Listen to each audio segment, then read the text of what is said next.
और वो क्या करते हैं, नदी में डूब कर अपनी जान देने जा रहे होते हैं। और जैसे ही नदी में कूदते हैं तो उनको एक मगरमच्छ क्या करता है, जाकर किनारे पर छोड़ देता है। अब देखिए, जब मैंने पहली बार ये बात सुनी तो मैंने अपना सर पीट लिया कि भाई ऐसा कैसे हो सकता है, मगरमच्छ किसी का जान कैसे बचा सकता है, और ऐसा कहा जाता है। और उन्होंने क्या किया, 14 बार डमरू बजाया।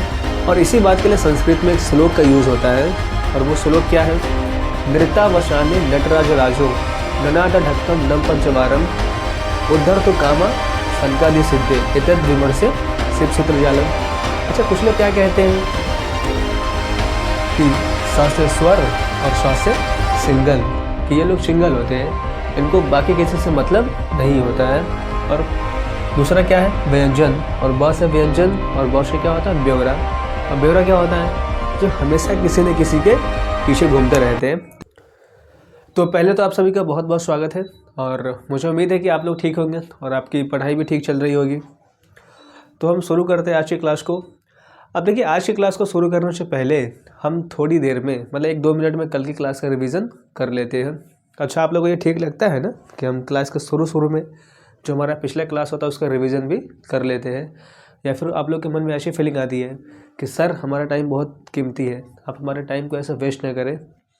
तो अगर आपको ऐसा लगे तो मुझे बताइए कि हम कल से क्लास का रिवीजन नहीं करेंगे, सीधे क्लास को शुरू करेंगे। तो अभी हम रिवीजन कर ले।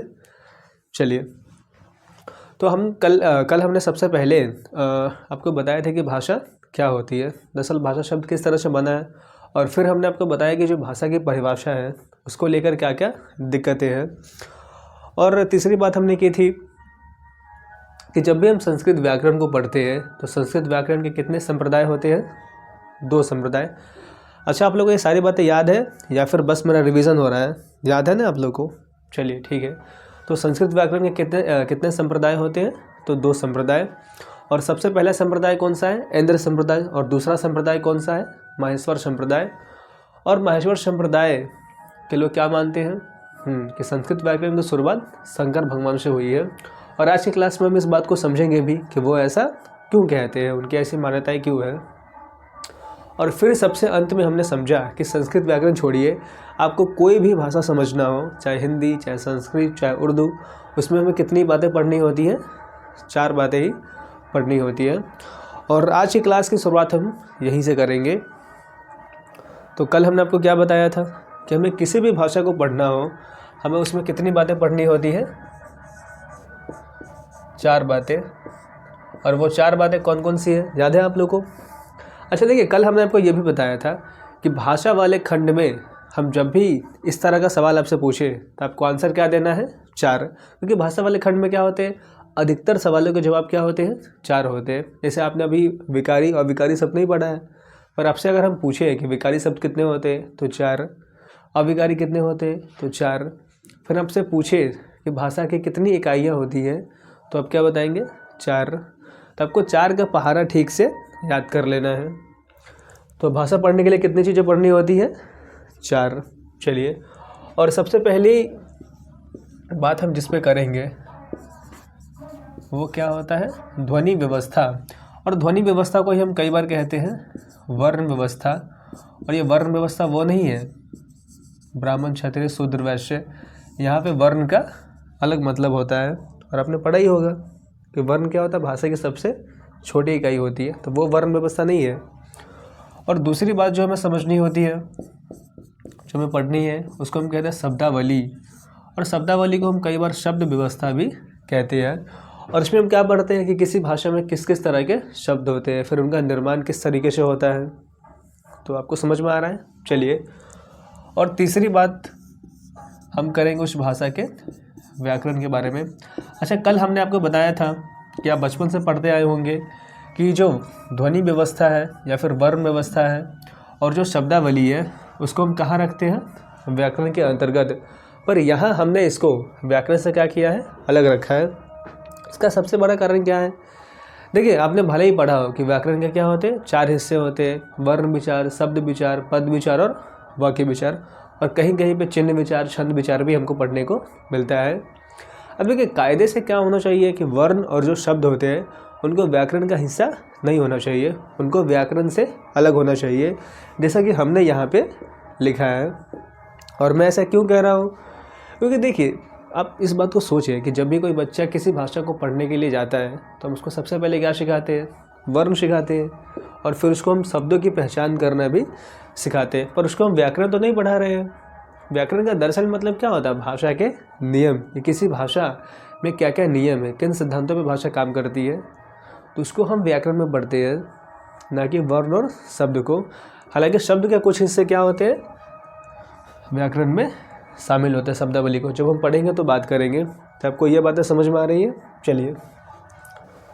और चौथी चीज़ जो भाषा के लिए ज़रूरी, अनिवार्य नहीं है, मतलब हो भी सकती है और नहीं भी हो सकती है, और उसको हम क्या कहते हैं लिपि।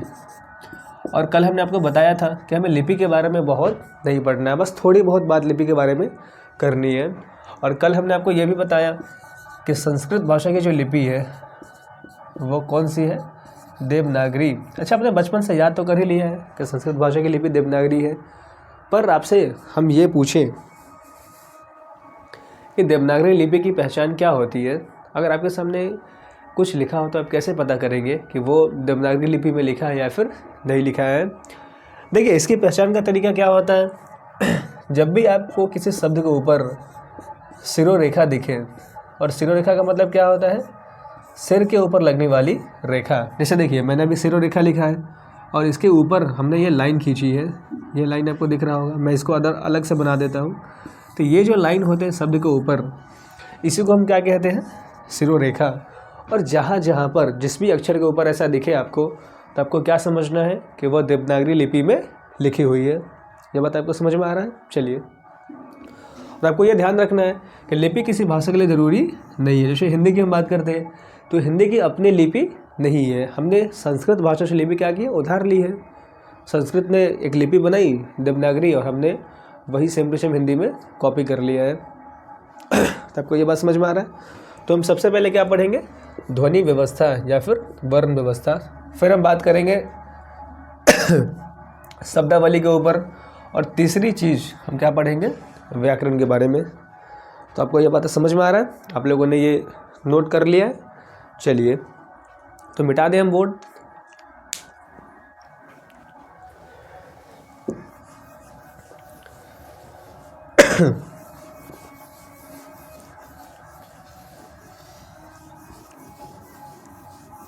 तो हमें सबसे पहले क्या पढ़ना है, वर्ण व्यवस्था या फिर ध्वनि व्यवस्था। तो हम वर्ण लिख देते हैं। अब देखिए पूरे के पूरे वर्ण वाले चैप्टर में हमें मुख्य रूप से 3 बातें समझनी है। एक तो हम सबसे पहले बात करेंगे कि वर्ण की जो उत्पत्ति है वो किस तरह से हुई है। अच्छा, आपके मन में कभी सवाल आता है ऐसे कि ये जो आजकल हम वर्ण पढ़ते हैं, जैसे कि हम कुछ अगर वर्ण लिखे, आ हो गए, आ हो गया, या फिर हम किसी भी वर्ण को लिखे, जैसे क हो गया, म हो गया, च हो गया, ये सारे के सारे जो वर्ण हैं वो किस तरह से बने हैं, इसकी उत्पत्ति किस तरह से हुई है, पहली बार इसको किसने लिखा है। अब देखिए संस्कृत व्याकरण में इसकी व्याख्या के लिए किंवदंती चलती है, और जब हम बात करेंगे वर्ण की उत्पत्ति के बारे में तो अभी आपको समझाएंगे इस बारे में कि वो दरअसल किंवदंती या फिर जो कहानी है वो क्या है। और दूसरी बात जो हमें समझनी है, हम समझेंगे वर्ण का वर्गीकरण, कि वर्ण के कितने प्रकार होते हैं। और आपने बचपन से याद किया ही होगा कि वर्ण के 2 प्रकार होते हैं। फिर हम तीसरी बात करेंगे इनके उच्चारण स्थान के बारे में, और आपके एग्ज़ाम में यहाँ से काफ़ी ज़्यादा क्वेश्चन पूछे जाते हैं। अगर आप हिंदी व्याकरण पढ़ रहे होंगे तो वहाँ पे भी आपने ये पढ़ा होगा, और संस्कृत व्याकरण में भी कई बार इससे सवाल पूछे जाते हैं। तो पूरे के पूरे वर्ण वाले चैप्टर में क्या करना है, हमको 3 बात समझना है। सबसे पहले हम बात करेंगे वर्ण की उत्पत्ति के बारे में, फिर दूसरा हम समझेंगे वर्ण का वर्गीकरण, और तीसरी बात हम क्या करेंगे, वर्ण के उच्चारण स्थान के बारे में। तो मटिया दे इसको, चलिए।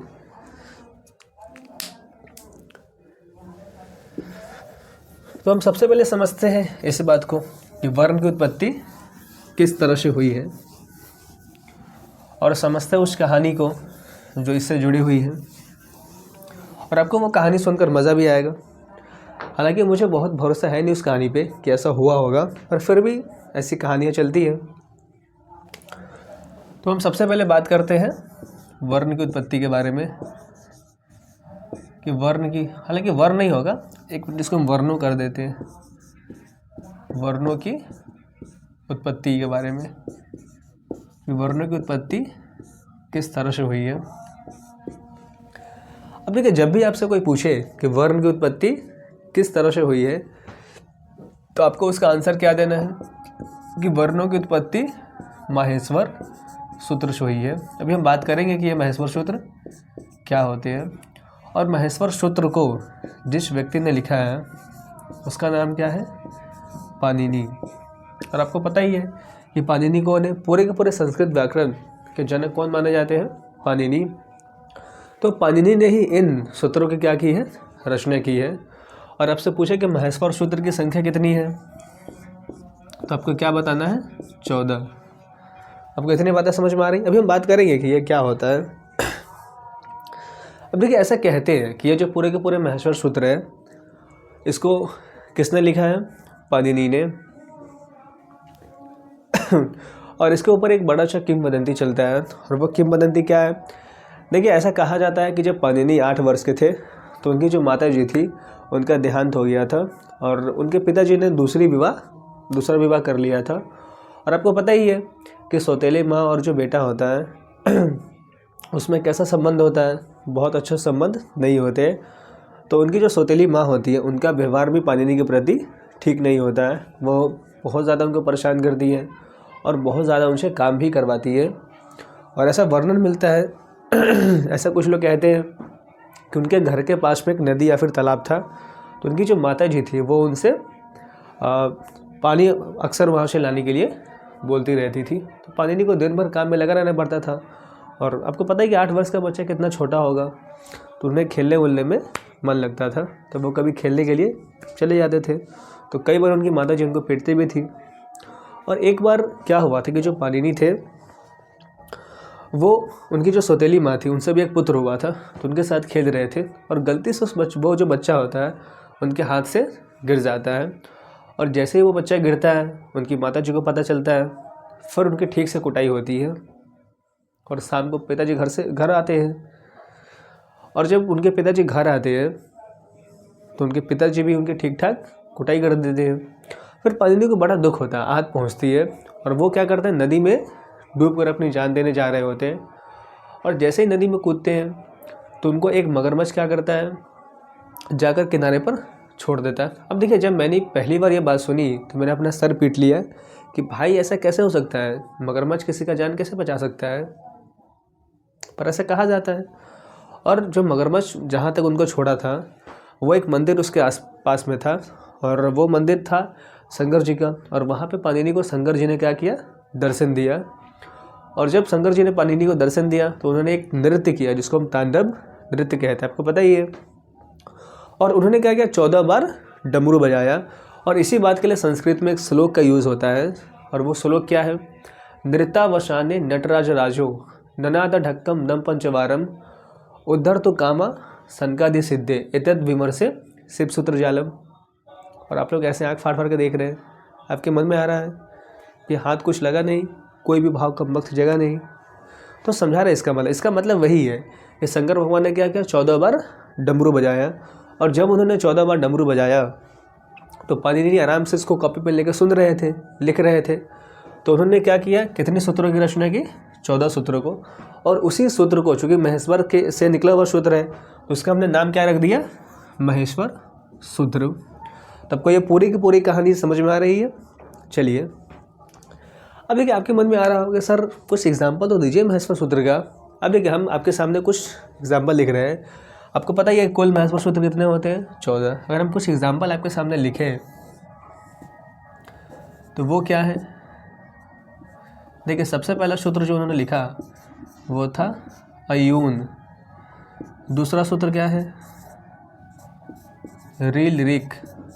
अब देखिए, अगर आप इन सूत्रों को ध्यान से देखेंगे तो ये दरअसल कोई सूत्र नहीं है, ये सारे के सारे संस्कृत के क्या है, वर्ण है। जैसे आ एक वर्ण है, ई उ न भी क्या एक वर्ण है। तो 14 के 14 सूत्रों में क्या करते हैं, सारे के सारे वर्ण को ही लिखते हैं। फिर अगला सूत्र क्या है उनका, एओंग। चौथा क्या है, एओज। आपको सारा का सारा सूत्र याद नहीं करना, बस आप इस बात को समझे। और पांचवा सूत्र क्या है, हल।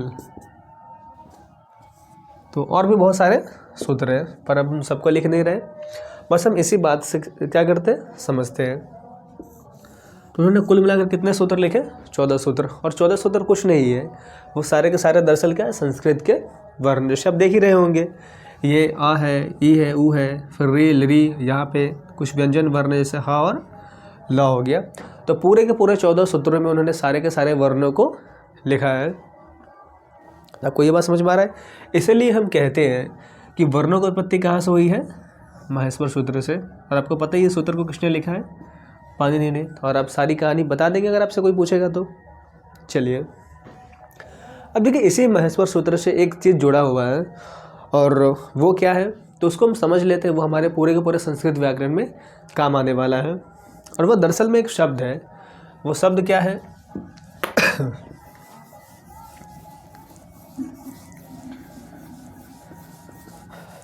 तो अगर हम उस शब्द को लिखें, देखिए वो शब्द दरअसल है प्रत्याहार। और अभी तक आपने संस्कृत पढ़ा होगा तो शायद आपने मेरे ख्याल से इन शब्दों को सुना होगा। अब देखिए प्रत्याहार क्या होता है, देखिए प्रत्याहार को हम बाद में समझेंगे, उससे पहले आप एक चीज़ समझिए। देखिए आपने बहुत सारे बचपन से शॉर्ट फॉर्म याद किए होंगे, इसका शॉर्ट फॉर्म, उसका शॉर्ट फॉर्म, और बचपन में याद करने में मन भी लगता है। और जब हम लोग के स्कूल में ऐसा क्यूज हुआ करता था तो हम लोग भी बहुत सारे शॉर्ट फॉर्म याद करते थे। अब उनमें से अगर हम कुछ शॉर्ट फॉर्म लिखें, जैसे आपके सामने हम सबसे पहला शॉर्ट फॉर्म क्या लिख रहे हैं, ये DR। अच्छा, आपने कभी ऐसा लिखा हुआ देखा है? देखा ही होगा। और इसका मतलब क्या होता है ये भी आप लोग को पता होगा। तो DR हम किसके लिए यूज़ करते हैं, डॉक्टर के लिए। तो डॉक्टर का शॉर्ट फॉर्म क्या होता है, DR। फिर हम दूसरा पूछ रहे हैं आपसे, चलिए आप लोग बताइए AR किसका शॉर्ट फॉर्म होता है। ये तो आप लोग बड़ा उछल उछल के बता रहे थे, और इसमें ठीक है। तो AR किसका शॉर्ट फॉर्म होता है, इंजीनियर का। अब देखिए प्रत्याहार कुछ नहीं है, प्रत्याहार का मतलब भी क्या होता है, दरअसल संक्षिप्तीकरण। और संक्षिप्तीकरण को ही हम अंग्रेजी में क्या कहते हैं, शॉर्ट फॉर्म। और शॉर्ट फॉर्म हम क्यों बनाते हैं किसी चीज़ का, ताकि हमको बहुत बड़े बड़े शब्द ना लिखने पड़े, ना बोलने पड़े, उससे हम बच जाए। तो उसके लिए हम क्या करते हैं, संक्षिप्तीकरण करते हैं, मतलब शॉर्ट फॉर्म बनाते हैं। और संस्कृत में भी शॉर्ट फॉर्म की व्यवस्था है, और इस व्यवस्था का नाम क्या है, प्रत्याहार।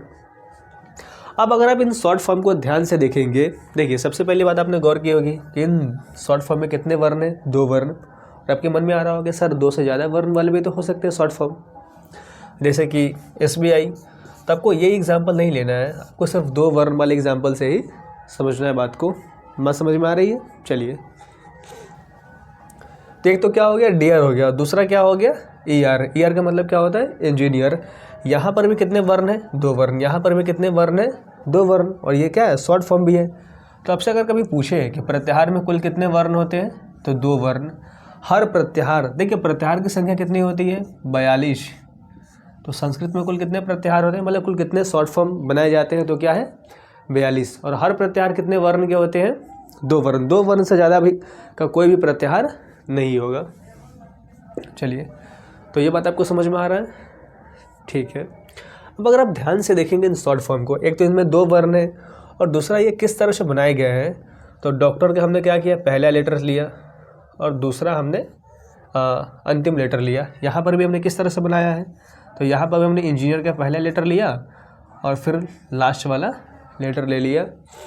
और जैसे ही हमने ये लेटर लिया, ये सारे के सारे जो वर्ण है इसके अंदर ही क्या हो गए, समाहित हो गए। और हमने समझ लिया कि इसका मतलब क्या होगा, इंजीनियर होगा, इसका मतलब क्या होगा, डॉक्टर होगा। अब देखिए संस्कृत व्याकरण में भी कुछ कुछ ऐसा ही होता है। हमें जहाँ जहाँ से वर्ण को संक्षिप्त करना होता है, छोटा करना होता है, तो एक तो हम क्या करेंगे, शुरू वाले वर्ण को लेंगे, फिर दूसरा क्या करेंगे, अंत वाले वर्ण को लेते हैं। अब देखिए आपको ये बात भी ध्यान रखना है कि प्रत्याहार माहेश्वर सूत्रों में ही बनाए जाते हैं। जैसे अभी मैंने माहेश्वर सूत्र लिखा था, तो सबसे पहला सूत्र क्या है, अयून। दूसरा सूत्र क्या है, रील रिक। तीसरा सूत्र क्या है, एओंग। चौथा सूत्र क्या है, ए औच। और पांचवा हल। तो ये कुछ महेश्वर सूत्र है। अब मान लीजिए हमें किसी वर्ण को संक्षिप्त कर रहे हैं, हम चाहते नहीं कि हम बार बार उन वर्णों को बोले। जैसे मान लीजिए हम चाहते हैं कि यहाँ यहाँ यहाँ से लेकर के यहाँ तक के वर्णों को संक्षिप्त कर दे, तो कहाँ से शुरू हो रहा है, यहाँ से। हमको कहाँ तक संक्षिप्त करना है, यहाँ तक। तो हम इन दोनों वर्णों को अलग से क्या कर देंगे, लिख देंगे। जैसे हमने लिख दिया अक। आपको पता है कि अक में कितने वर्ण हैं, 2 वर्ण। तो ये क्या बन गए, प्रत्याहार बन गए। और जिस तरह से DR बोलने पर इसके अंदर ये सारे लेटर्स शामिल होते हैं, उसी तरह से अक बोलने पर ये सारे लेटर्स क्या होंगे, इसके अंदर शामिल होंगे। पर यहाँ पे आपको एक बात समझना है कि भले ही हम शॉर्ट फॉर्म में, जैसे डॉक्टर का शॉर्ट फॉर्म क्या है, DR, अगर हम बोले कि इसमें कितने वर्ण हैं कुल मिलाकर, तो 1 2 3 4 5 6, मतलब ये 6 वर्ण को शॉर्ट फॉर्म कितने वर्णों में हमने किया है, 2 वर्णों में। समझ में आ रहा है। तो अंग्रेजी के शॉर्ट फॉर्म को जब हम डिटेल में लिखेंगे तो उसमें हम सारे वर्णों को काउंट करते हैं, सारे वर्णों को गिनते हैं। पर संस्कृत में जो प्रत्याहार बनाते हैं तो उसमें हम क्या करते हैं, जो हलंत वर्ण होते हैं उसकी गिनती इस वर्ण में इसके अंदर नहीं की जाएगी। जैसे आपसे कोई पूछे कि अक प्रत्याहार में कितने वर्ण हैं, तो हम क्या बोलेंगे, 1 2 3। हलंत वाले वर्ण को नहीं गिनना है, 4 और 5। तो अक प्रत्याहार में कितने वर्ण हैं, 5 वर्ण। अब आप मुझे अगले सवाल का जवाब दीजिए कि बताइए अच प्रत्याहार में कितने वर्ण होंगे। तो हमने कहाँ से कहाँ तक संक्षिप्त किया है, अ से लेकर के च तक। तो कितने वर्ण होंगे, 1 2 3 4 5। इसको गिनना है, नहीं गिनना है, हलंत वाले हैं। 5 6 7, इसको भी नहीं गिनना है। 8 9, इसको भी नहीं गिनना है। तो इसका मतलब है कि अच प्रत्याहार में कितने वर्ण हैं, 9 वर्ण। अच्छा देखिए आप एक बात गौर से कि जितने भी अच प्रत्याहार वाले वर्ण हैं वो सारे के सारे क्या है, दरअसल स्वर है। संस्कृत में मूल स्वर इतने ही माने जाते हैं, बाकी जो स्वर है वो क्या बाद में बनाए गए हैं। इसलिए अच के लिए दूसरा हम शब्द प्रयोग करते हैं, उसको हम क्या कहते हैं, स्वर। तो जहाँ पर भी आपको संस्कृत में अच दिखे उसका मतलब क्या समझना है, स्वर। समझ में। जैसे बोले अच संधि, तो इसका मतलब क्या समझना है हमें, स्वर संधि। तो आपको ये बात समझ में आ रहा है कि प्रत्याहार दरअसल क्या होता है, किस तरह से बनाए जाते हैं, और उनकी जो संख्याएं होती है वो कितना होता है। तो बुझा रहा है या फिर बुझ गया, चलिए ठीक बात है। तो मिटा देते हैं हम बोर्ड को। चलिए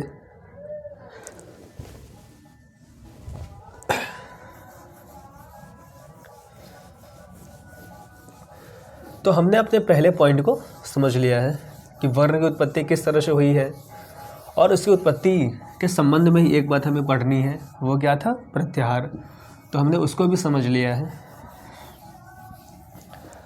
अब हम दूसरे बिंदु पर बात करने वाले हैं, और हमारा दूसरा पॉइंट क्या है, वर्ण का वर्गीकरण। वर्ण का वर्गीकरण। अब देखिए इस टॉपिक को आपने बचपन से पढ़ा होगा और आपको पता ही होगा कि वर्ण को हम क्या करते हैं, कितने पार्टों में बांटते हैं, 2 भागों में। चलिए तो वर्ण को हम सामान्यतः क्या करते हैं, 2 भागों में बांटते हैं। पर देखिए वर्ण के दरअसल 3 प्रकार हो सकते हैं। हम बांटते 2 भागों में हैं, लेकिन आपसे पूछे कि कितने प्रकार हो सकते हैं, तो हमें क्या बताना है कि वर्ण के 3 प्रकार हो सकते हैं। समझ में आ रहा है। और आपसे एग्जाम में पूछे कि वर्ण के कितने प्रकार होते हैं, तो आपको क्या बताना है, 2। पर कितने हो सकते हैं, तो 3 हो सकते हैं। और आपको पता ही है सबसे पहला प्रकार कौन सा है, स्वर, स्वर वर्ण। और दूसरा प्रकार कौन सा है, व्यंजन वर्ण। और जो तीसरा प्रकार हो सकता है उसको हम कहते हैं अयोगवा।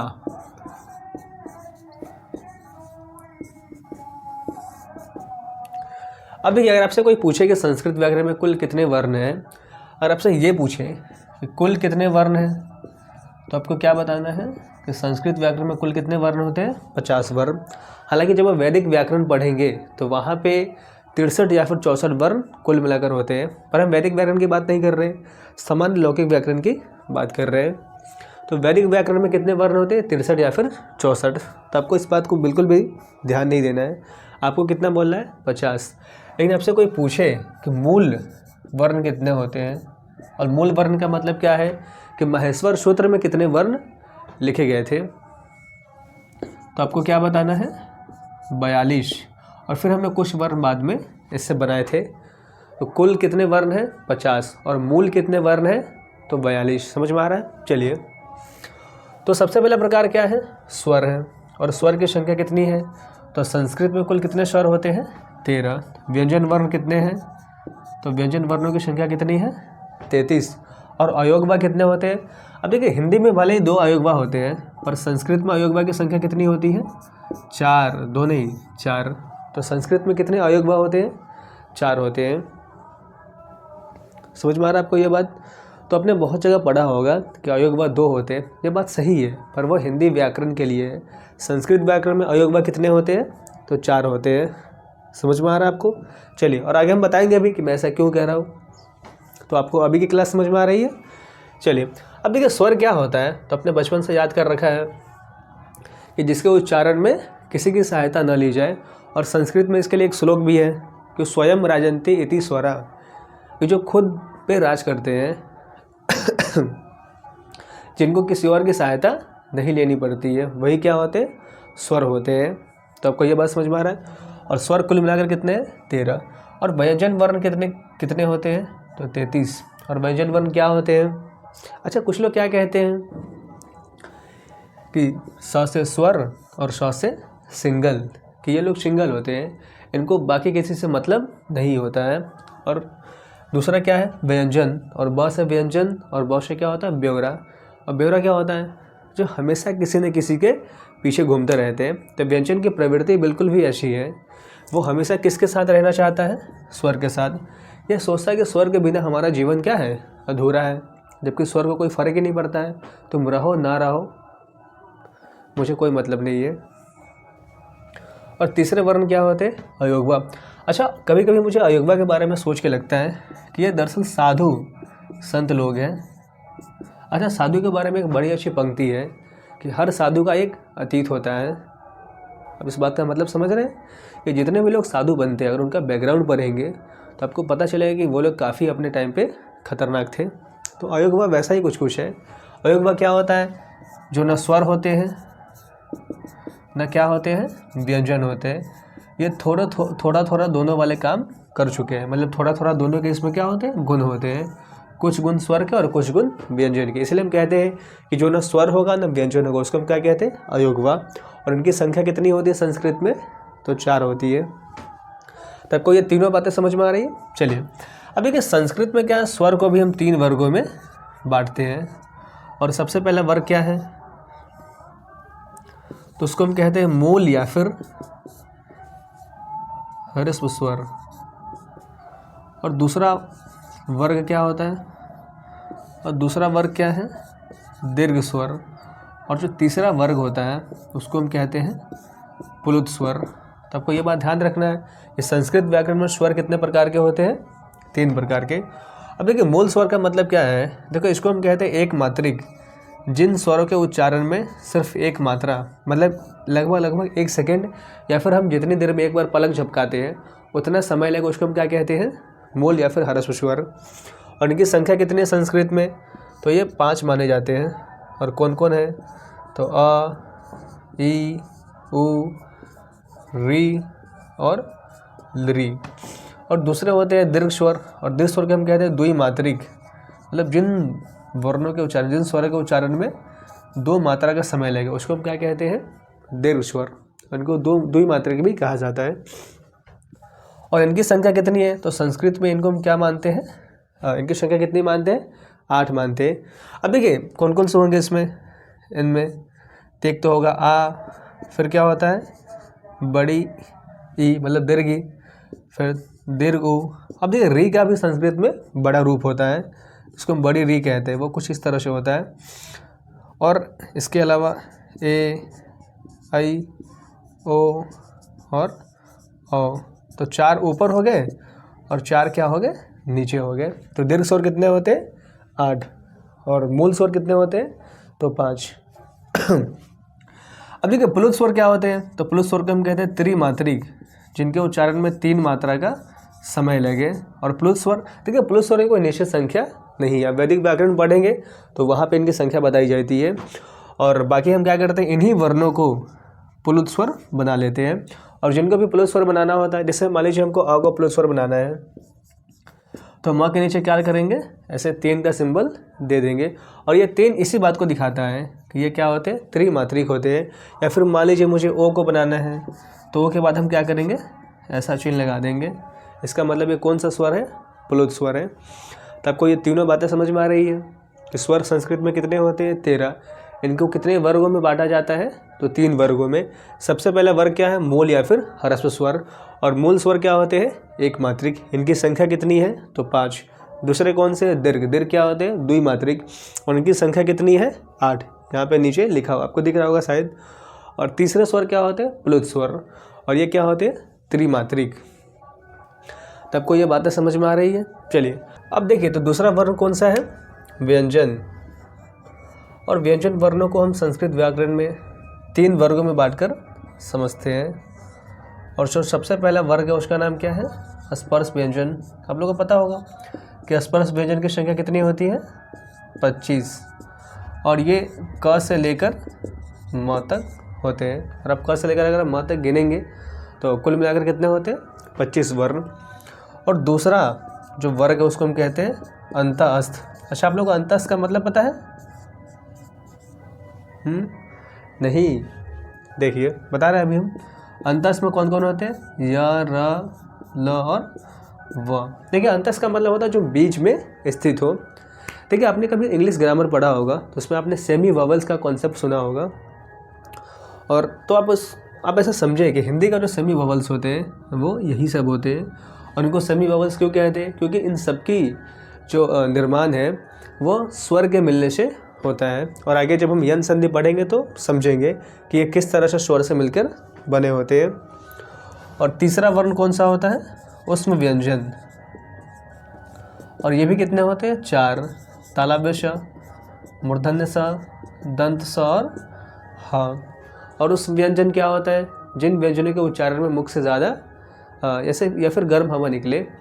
तो अगर आपको अपने पड़ोसी को जलाना है तो किन किन वर्णों का उच्चारण करना पड़ेगा, उस व्यंजन का। चलिए, तो व्यंजन के कितने वर्गों में हम बांटते हैं, 3 वर्गों में, स्पर्श व्यंजन, अंतःस्थ व्यंजन और ऊष्म व्यंजन। और हमारा जो अंतिम वर्ग है वो कौन सा है, अयोगवा। अब देखिए अयोगवा को भी हम 2 वर्गों में बांटते हैं। एक तो होता है स्वर अयोगवा, जो आप लोग पढ़े होंगे हिंदी व्याकरण में। और कुछ लोग संस्कृत व्याकरण पढ़ाते हुए क्या बताते हैं कि अयोगवा सिर्फ 2 होते हैं, अनुस्वार और अ। तो ये पूरी सत्यता नहीं है।